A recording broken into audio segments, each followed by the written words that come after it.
So, ako po si Nicolas Gutierrez and I am 9 years old. Nakatira po ako sa Santa Ana, Manila. Kaya po ako sumali sa The Voice Kids para po magkaroon po kami ng house and lot para di po kami palipat-lipat.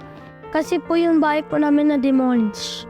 Nandun po ako na-demolish po yung bahay namin. Sobrang lungkot ko po kasi doon na po ako lumaki. Tsaka po, syempre po, mag-iiyakan kami. Pero iniisip ko na huwag na ako umiyak kasi parang mas lalala pa eh. Namimiss mo ba yung dati na yung bahay? Sobra.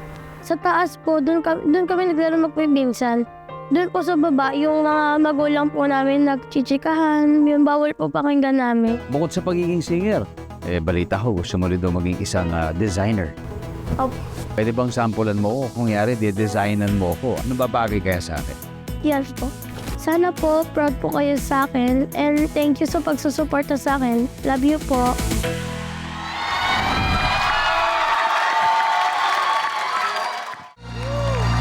Thank you po.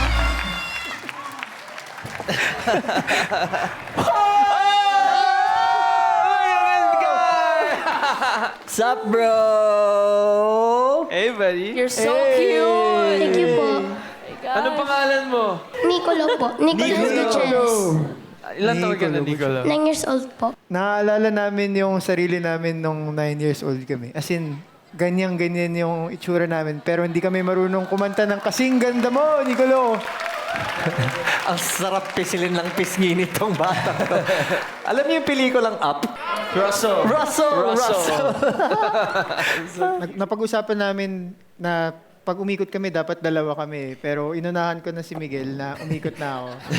Kasi, pero same naman tayo ng... Oh. Yung song na yan, kailangan meron kang kakaibang taglay na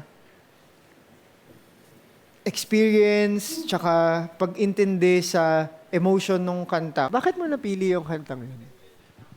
Kasi po, yung isa ko pong kaibigan, hindi po siya nag-give up. Dahil po, sabi niya po sa akin, hindi po siya magtatapos ng pag-aaral niya.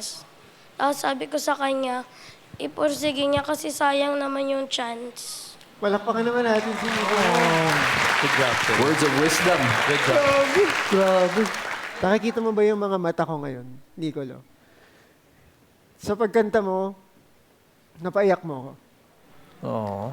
Kasi parang literal nung kumanta ka, para kang anghel na galing sa langit na parang sinasabi mo na, okay lang yan, magiging okay din ang lahat. At I think, sana maalala mong yung boses mo, taglay mo yung power na magbigay ng comfort sa nangangailangan.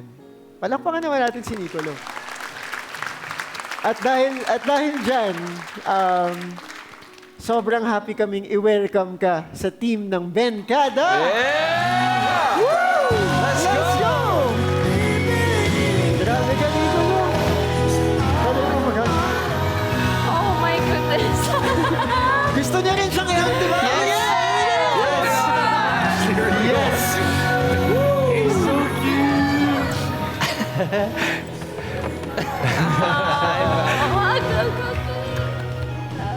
Oh. Parang gusto ko nang iuwi to. Alika dito. Umuwi ka na dito. Sorry. Sa inyo. Sa inyo. Uy! Nahulog tuloy yung tumbler. Sobrang cute. Good job. Oh Good my job. God. Galing mo, bro. Nicolo, gusto mo bang ikaw yung pinakakauna-unahang makakaupo sa twin chair ng The Voice Kids? Uy, kahit ako hindi pa ako nakaupo doon. Halika, dito tayo. Sige nga. Okay.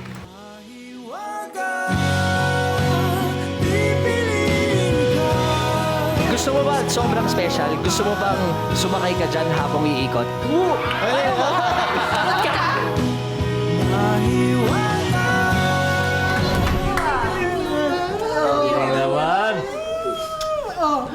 ano sabi mo?